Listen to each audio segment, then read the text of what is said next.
Ni siku ya 3 ya wiki ambapo asubuhi ya leo ninakusalimu katika jina la Yesu Kristo. Wali gani? Ni matumaini yangu ya kwamba hali yako sio mbaya, usiku wako ulikuwa ni wa baraka. Ninakwambia kwamba usiku unaweza kuwa na mengi. Unaweza sema kwamba uliweza na kulala au kuweza na kupata usingizi kamwe, maana mafikira ni mengi. Umeweza na kubeba sana.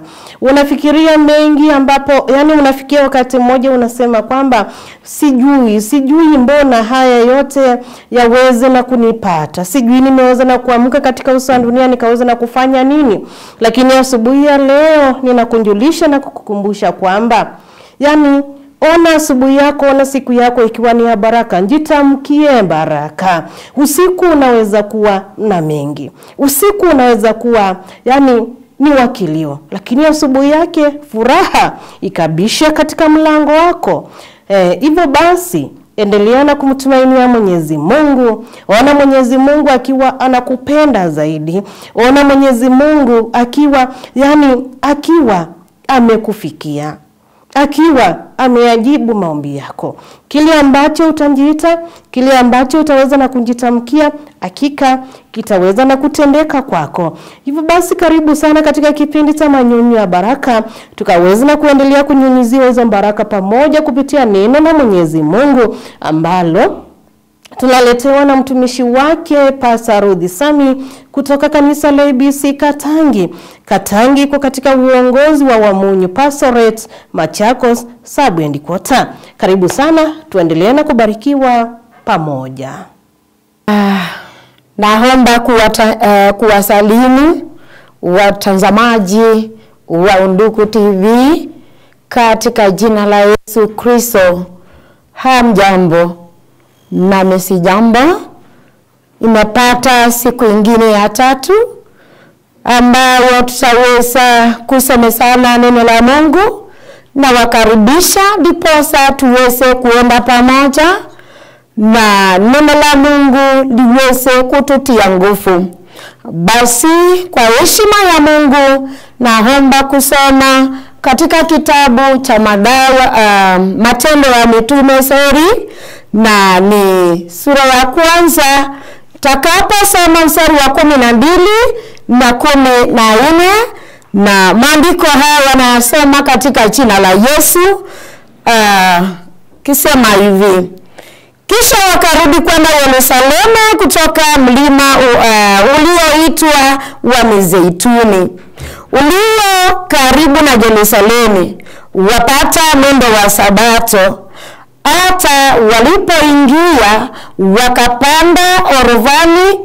Walipokuwa wakikaa, Petro na Yohana, Yakobo na Andrea vilivyo na Tomaso, Bartholomayo na Mathayo, Yakobo wa Alfayo na Simoni Zirote na Yuda wa Yakobo. Mstari wa 14 ambao ni wa maana: hata wote walikuwa wakidumu kwa moyo mmoja katika kusali pamoja na wanawake na Mariamu mama yake Yesu na ndugu zake.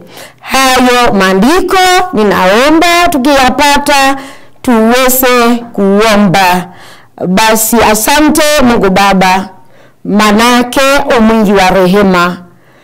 Bwana, namkabidhi mtazamaji mikononi mwako, anapotazama na kulisikiliza neno. Jehova Mungu, likamtie nguvu, likamsaidie kwenye ameenda chini, likamuinue, manake mwingi wa rehema. Na fadhili zako ambazo hazina kifimo zikawe juu yetu. Nisaidie, ukaniongoze. Ni katika Kristo Yesu tunaomba na kuamini. Amen. Lengo yetu ya siku ya leo ni ile angizo la Yesu Kristo. Aliwaagiza wanafunzi wake waende kukaa orofani. Taweza kujua aliwaambia waende wakakae pale orofani kufanya nini? Kwa hiyo ndio lengo letu, na wale wanaambiwa waende kukaa orofani kama vile tumesoma Petro, Yohana, Yakobo na mitume wengine, na tukasema mama yake Yesu na ndugu zake na wale wanawake wengine walikuwa wanafuata Yesu wakimhudumia. Kwa hivyo hayo maandiko tunayosoma, waliahidiwa waende wakakae orofani. Huu ni wakati ule Yesu Kristo alipanda juu mbinguni, aliwaambia sasa wakwee Yerusalemu waende katika orodha ya pili wakae pale. Na wenda ikawa ndio walikuwa wamekaa wakati ule walikuwa wanapata ile Pasaka ya mwisho. Kwa hivyo neno kubwa mahali pale ni waliambiwa waende wadumu pale wawe na moyo mmoja. Wakiwa pale Yesu aliwaambia wakae hapo na moyo mmoja. Hiyo ina maana gani kwetu? Na Biblia inajaribu kutuelezaje ya kwamba ni mitume wa Yesu Kristo. Ninaongea na mtu ambaye anamjua Yesu Kristo. Ninaongea na mtu ambaye ameokoka. Ninaongea na mtu ambaye ameamua kumshia huyu Yesu Kristo pamoja na Mungu. Basi neno linakuambiaje? Kama vile wao waliambiwa waende pale kwa hicho chumba wakae wakiwa na moyo mmoja. Yule mtu akiwa na moyo mmoja na yule mwingine, ndugu yangu na dada yangu, hakuna mabishano. Chenye nimesema nitautikia, kile unasema pia nani nitautikia, na tutafanya mambo kwa pamoja. Kwa hivyo waliambiwa chochote wanataka kufanya wakiwa pale orowani, wawe na umoja, wawe na ushirikiano umoja, wawe na uwiano umoja. Bwana Yesu asifiwe. Hiyo ndilo Roho Mungu anakuambia siku ya leo, ya kwamba endapo utakuwa na shida ama haja ya kuombea, enda ukae mahali, na ukiomba rudi tena upate watu wako mkae mahali pamoja na Mungu na ushirikiano mmoja. Hakika mkiomba lolote lile mkiliitia kwa jina la huyu Yesu Kristo, bila shaka itatendeka. Kwa hivyo wenye wamegawanyika mrudiane, kwa maana utengano ni dhaifu na umoja ni nguvu. Ndugu yangu na dada wangu, jaribu sana kurudia mtu wako mmoja na yule mwingine. Maana yake katika maombi mengi sana hawajibiki siku ya leo. Maana yake kuna utengano. Maana yake sisi tusikiriani pamoja, na hakika hatuna umoja katika hayo maombi. Kwa hivyo bila shaka sisi siku ya leo Yesu anena nasi na anaturudisha, akitulegeza katika umoja wa maombi, ndiposa tuwe pamoja. Kila wakati wetu tunatangaziwa maombi na tunaomba hapo, kila mtu akiwa na sala yake, na hata ikiwa tunasema mahitaji, akili yako imechukuliwa haina mahali pale. Lakini ninakusii siku ya leo, endapo tutaenda kwa pamoja kwa maombi, roho zetu, akili zetu na hakika miili yetu iwe mahali pale. Maana yake walienda kukaa pale wakiwa na umoja.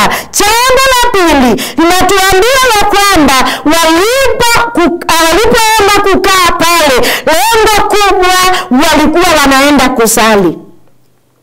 Walikuwa wanaenda kusali kwa nini? Na walikaa hapa siku 10. Sio siku moja ama mbili, walikaa pale siku 10. Na hakuna mahali tuliona tukiandikiwa na tukisema huyu amepitini huyu, na huyu amewekelea huyu, na huyu anajiona ndio yeye mkubwa, ndio yeye anajua. Na hayo ndio mambo tuko nayo siku ya leo. Lakini Roho wa Mungu anatuagiza tuache hayo. Maana yake hawa ndugu zetu walipokaa pale orowani, tafadhali walienda kuomba pale wakiwa na umoja. Na kama vile tusemavyo katika Yohana 17, Biblia inatuambia ya kwamba Mungu Baba na Mungu Mwana na Roho Mtakatifu walikuwa na umoja. Kwa hivyo nasi Roho wa Mungu ananena nasi tuweze kuwa na umoja, ndiposa yale tutakayoyaomba tukiwa na umoja. Hakika tukiwa na roho moja, ndugu yangu na dada yangu, huyu Mungu atasikia na bila shaka ataenda kutenda. Na Mungu kama vile tusemavyo katika kitabu cha Matendo ya Mitume sura ya 2, waliomba na hiyo siku ya 10 maajabu na miujiza ilitendeka. Kwa hivyo Yesu Kristo anatuandaa, manake alienda mbinguni ili tuweze kuwa na ushirikiano mmoja, kukaa pamoja, kusali pamoja. Manake akiwa juu mbinguni anatazama kama sisi tunatimiza ahadi yake ya kukaa pamoja, kuacha dhambi, kusikiliza mmoja na yule mwingine, kuheshimu yule mwingine, na tuache mambo ya dhambi tunapoanza mambo ya maombi. Kwa hivyo hata katika maombi najua ya kwamba huyu Yesu ambaye ametuma mitume wake waweze kuenda pale, lazima walikuwa na programu, walikuwa wanamsifu wakiimba nyimbo za sifa, walikuwa wanasoma Biblia na walikuwa wanaomba, walikuwa na programu yao. Pia nawe ninakuomba siku ya leo ukapata kuwa na programu ya maombi, na umuweke na umuzishe Yesu ndani. Iwe ni kusema wacha dhambi kabisa, na hakika umwite Yesu awe katika hayo maombi, na bila shaka yale maajabu yalitendeka pale kwa ajili ya umoja na kwa ajili ya kusali. Bila shaka yatatendeka kwako, yatatendeka kwangu. Kwa hivyo tumeachiwa kazi kubwa ya kuomba na kusoma neno la Mungu na kumsifu, manake viumbe wote wanastahili na wanapaswa kumsifu Mungu, naye atasikia na atashuka, na hakika atatutendea wema wake. Bwana na alibariki neno lake. Amen.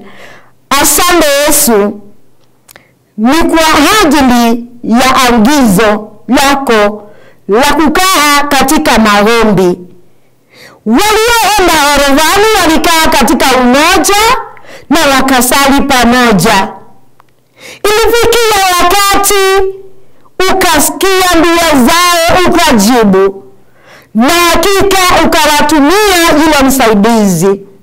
Pia nasi Jehova Mungu tusaidie tuwe na umoja kama vile Mungu Yesu Kristo na Roho Mtakatifu mlikuwa na umoja.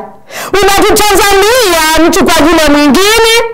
Jehova Mungu tuwe na umoja, hakika tuache mambo ya chuki na vitina na mengine mengi, na tuweze kudumisha maombi, na hakika utaweza kusikia ukiwa mbinguni na utatujibu. Jehova Mungu, wafuate watumishi wako, tenda jambo jipya, jionyeshe na jibirishe kwao, jibu maombi yao, uwe Mungu wa karibu kwao.